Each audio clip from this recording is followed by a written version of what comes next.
you don't predict. If you're in the mood, we can take it to the moon. Just like a movie scene, table for two. No need to be fair, I want you instead. Baiklah, bismillahirrahmanirrahim. Assalamualaikum warahmatullahi wabarakatuh.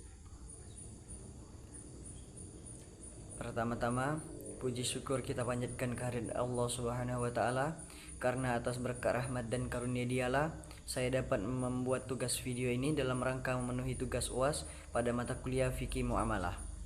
Salawat dan salam tidak lupa saya curahkan kepada junjungan kita Nabi besar Muhammad SAW dengan mengucapkan Allahumma sholli ala Sayyidina Muhammad wa ala ali Sayyidina Muhammad. Pertama-tama yang saya hormati Bapak Dr. Muhammad Yusuf MPD selaku dosen pengampu pada mata kuliah Fikih Muamalah. Dan pada pembahasan kali ini saya akan membahas materi mengenai muzara'ah, musaqah dan mukhabarah. Islam mengatur seluruh aspek kehidupan, termasuk ekonomi. Kerjasama pertanian merupakan aktivitas ekonomi penting yang dikenal dalam fikih muamalah, seperti muzara'ah, musaqah, dan juga mukhabarah. Yang pertama yaitu muzara'ah. Muzara'ah adalah bentuk kerjasama pertanian antara pemilik lahan dan petani penggarap.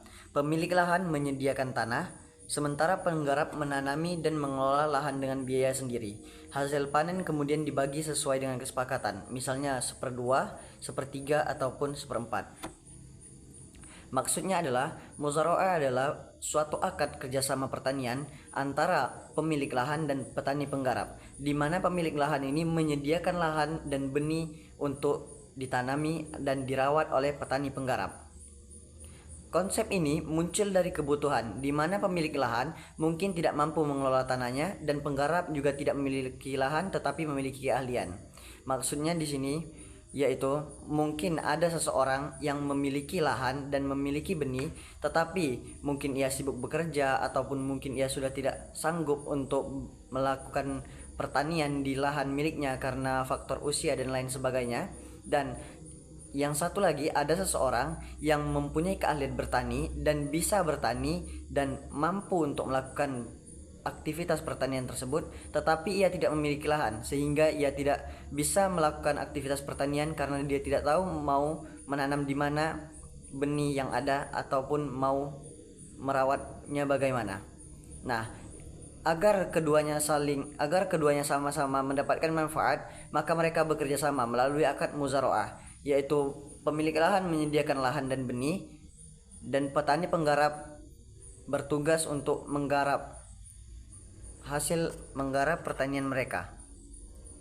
Nah, rukun dan syarat muzara'ah ini ada beberapa. Yang pertama yaitu rukun muzara'ah. Rukun muzara'ah yang pertama yaitu pemilik tanah. Nah, dalam muzara'ah ini harus ada yang namanya pemilik lahan. Harus ada yang memiliki lahan, harus ada yang memiliki tanah dan benih. Dan yang rukun yang kedua yaitu petani penggarap. Harus ada petani penggarap. Karena jika tidak ada petani penggarap dan pemilik lahan, maka tidak akan terjadi kerjasama pertanian ini. Selanjutnya yaitu rukun muzara'ah, yaitu objek al-muzara'ah. Dalam hal ini objek al-muzara'ah yaitu lahan atau tanah yang siap untuk ditanami. Nah, selanjutnya rukun yang terakhir yaitu ijab dan kabul.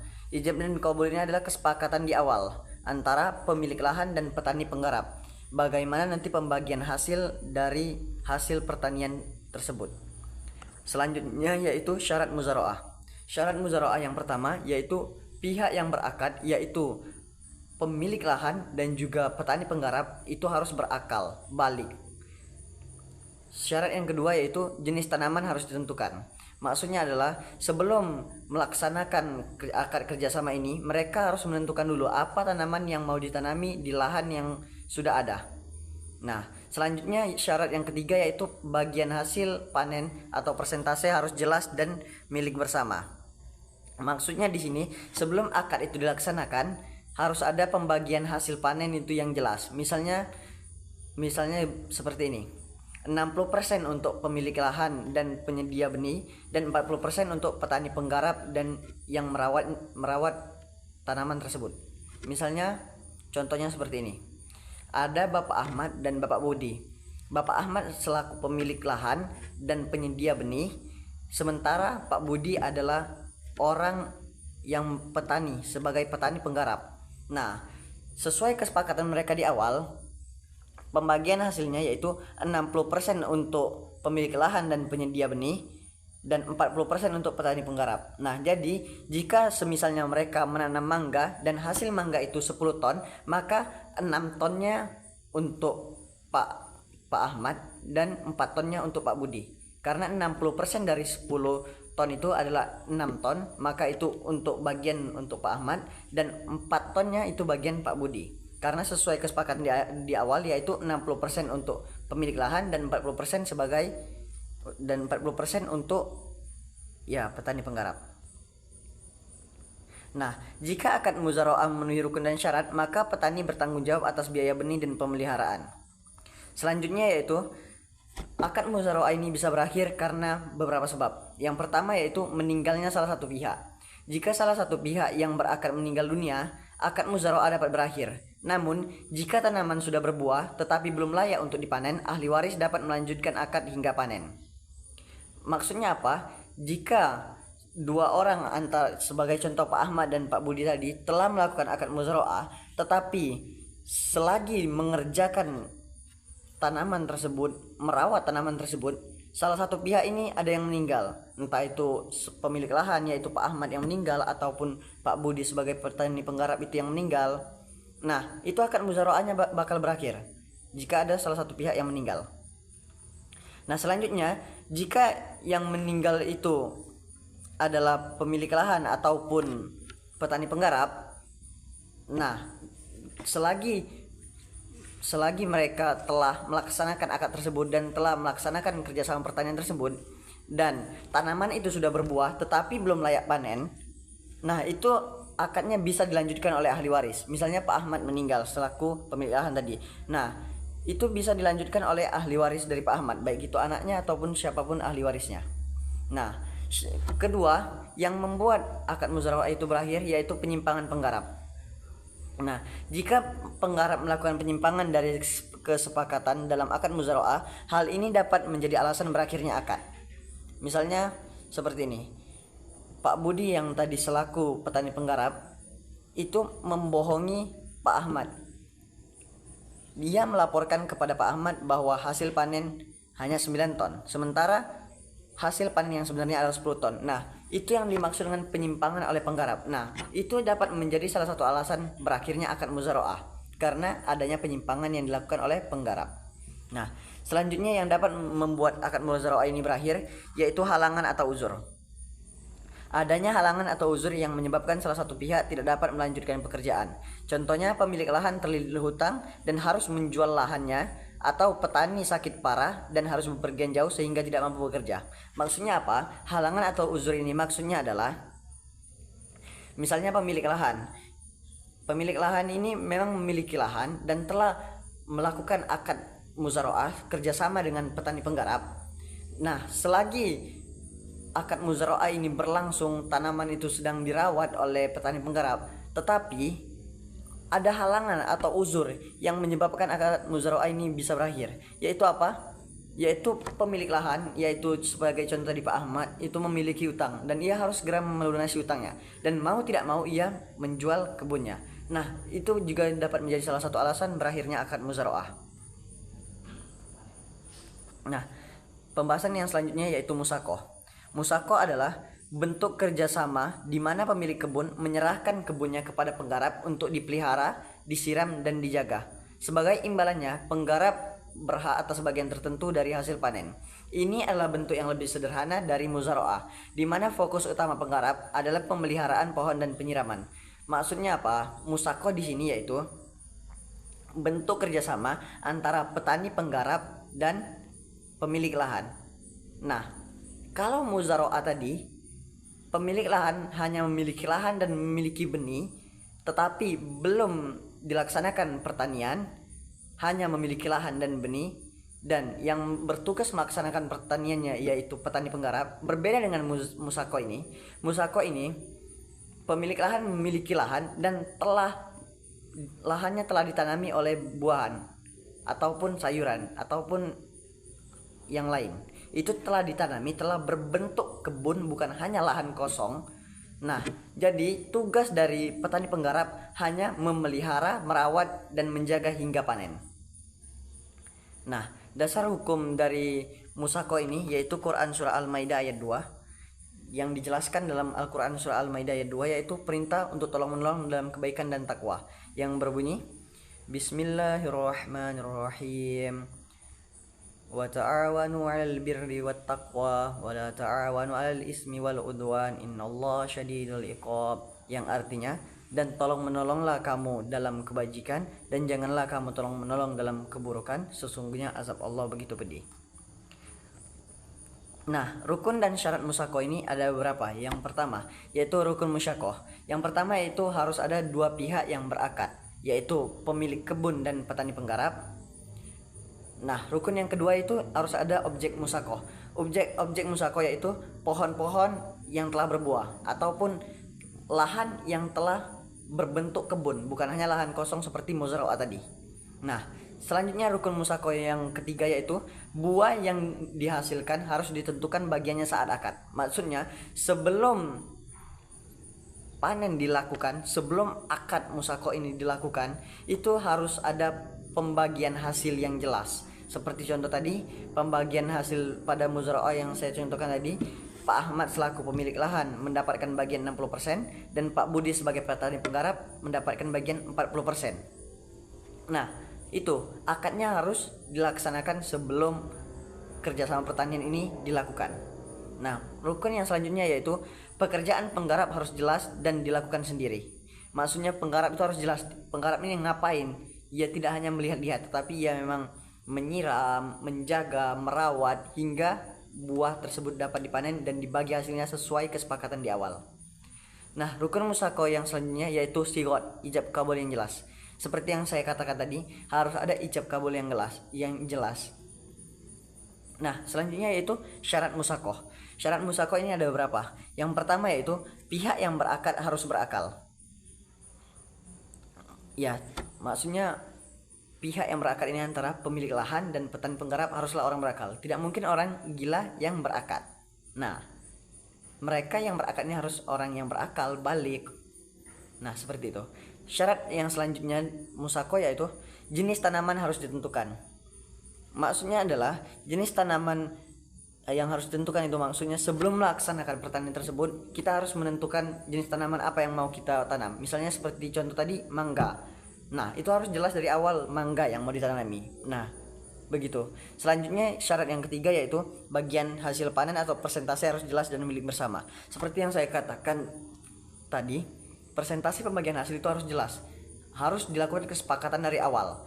Tidak boleh sudah panen baru dibagi gitu. Tidak boleh, harus ada kesepakatan di awal. Harus jelas kesepakatannya. Yang selanjutnya yaitu tanah dan kebun yang akan ditanami harus jelas. Maksudnya tempat dan batas tanah yang akan ditanami itu harus jelas. Ya, kenapa harus jelas? Ya karena kita tidak tahu kan, tiba-tiba kita menanam di kebun orang ya kena marah sama orang. Nah, selanjutnya itu syarat musako yang selanjutnya itu waktu pelaksanaan harus jelas. Maksudnya pelaksanaan harus jelas itu bagaimana waktunya? Maksudnya di sini waktu dalam pelaksanaan pertanian itu harus jelas. Misalnya seperti kita panen setiap 3 bulan sekali. Nah, maka setiap 3 bulan sekali harus panen. Karena itu sudah waktu pelaksanaan sesuai dengan kesepakatan di awal. Nah, maka setiap 3 bulan panen dan pembagian hasilnya sesuai dengan kesepakatan di awal. Nah, selanjutnya yaitu alat-alatnya harus dibebankan kepada pemilik tanah. Maksudnya alat-alat untuk bertani seperti cangkul, sendok, dan lain sebagainya itu dibebankan kepada pemilik tanah. Nah, selanjutnya yaitu muhabarah. Muhabarah adalah kerjasama pertanian di mana pemilik tanah menyerahkan lahannya kepada penggarap dan benih atau bibit hortikultura itu disediakan oleh penggarap.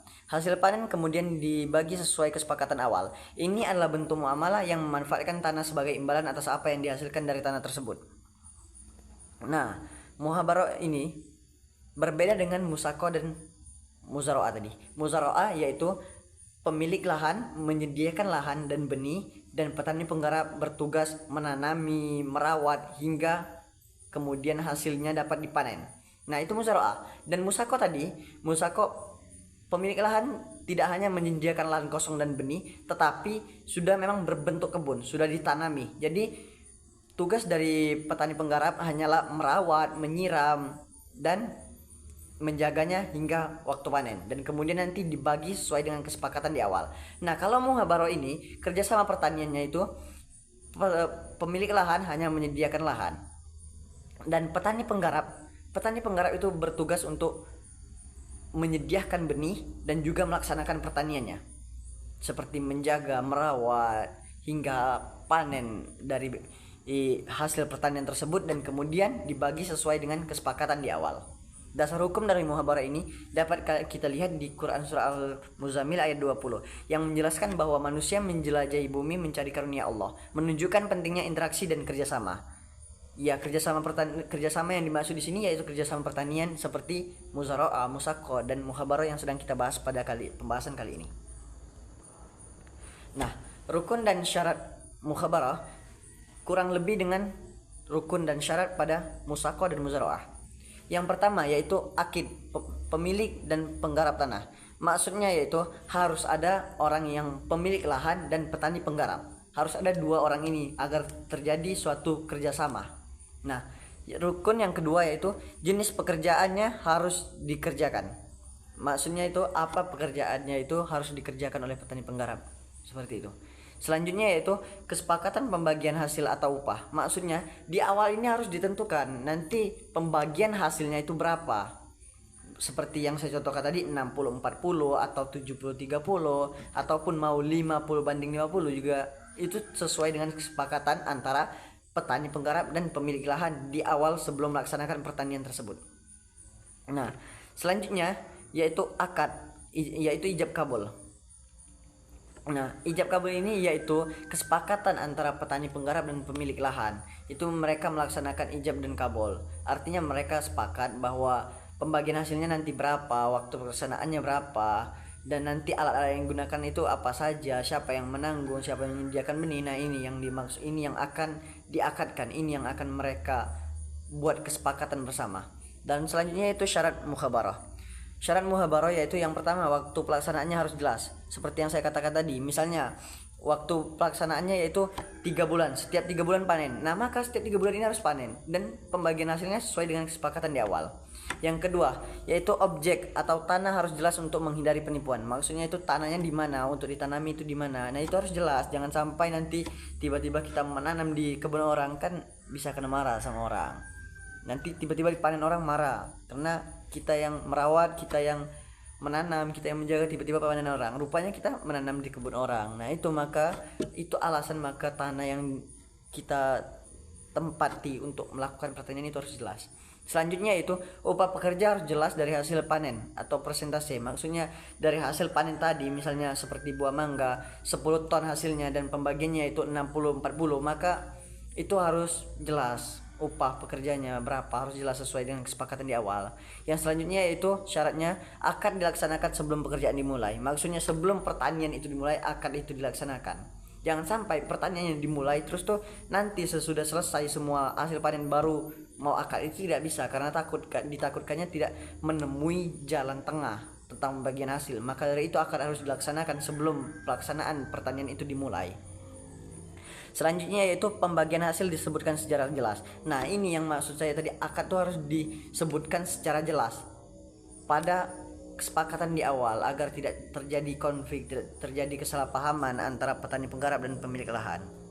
Nah, di sini mungkin akan saya sedikit jelaskan secara singkat mengenai muzara'ah dan mukhabarah dan juga musaqah. Nah, muzara'ah dan musaqah dan mukhabarah adalah suatu akad kerjasama pertanian. Jika muzara'ah ini pemilik lahan menyediakan lahan dan benih, dan petani penggarap yang bertugas untuk menanam, merawat, menjaga hingga panen, dan kemudian dibagi sesuai dengan kesepakatan di awal. Nah, kalau musaqah ini suatu akad kerjasama pertanian yang dimana pemilik lahan ini tidak hanya menyediakan lahan kosong dan benih, tetapi ia menyediakan sudah berbentuk kebun, yaitu lahan yang sudah ditanami dengan hasil pertanian seperti mangga, apel, jeruk dan lain sebagainya, itu sudah ditanami dan sudah berbentuk pohon. Nah, petani penggarap di sini hanya bertugas menyiram, merawat, menjaga hingga hasil panen. Hingga kemudian panennya, hingga kemudian sampai pada hari di mana hasil pertanian tersebut bisa dipanen dan kemudian dibagi sesuai dengan kesepakatan di awal. Nah, muhabaroh, kalau muhabaroh, jika tadi muzaraah yang pemilik lahan menyediakan lahan dan benih dan kemudian petani penggarap yang bertugas untuk merawatnya, kalau muhabaroh, penyedia lahan atau petani, ya penyedia lahan hanya menyediakan lahan dan benihnya ini dari petani penggarap. Kalau muzaraah tadi benihnya dari, ya kalau muzaraah tadi benihnya dari pemilik lahan, dan kalau muhabaroh benih tanaman itu dari petani penggarap. Dan kemudian petani penggarap bekerja hingga selesai, hingga hasil panennya ada. Nah, itu kemudian setelah itu semua selesai, selanjutnya mereka bagi hasil sesuai dengan kesepakatan di awal. Nah, untuk rukun dan syarat antara muzaraah, musako, dan mukhabarah ini kurang lebih sama semua ya. Yang pertama yaitu harus ada dua orang yang berakad. Yang pertama yaitu petani pemilik lahan, dan yang kedua yaitu petani penggarap. Nah, selanjutnya yaitu rukun yang kedua yaitu objek dari al muzaraah, objek mukhabarah, dan objek musako itu harus jelas.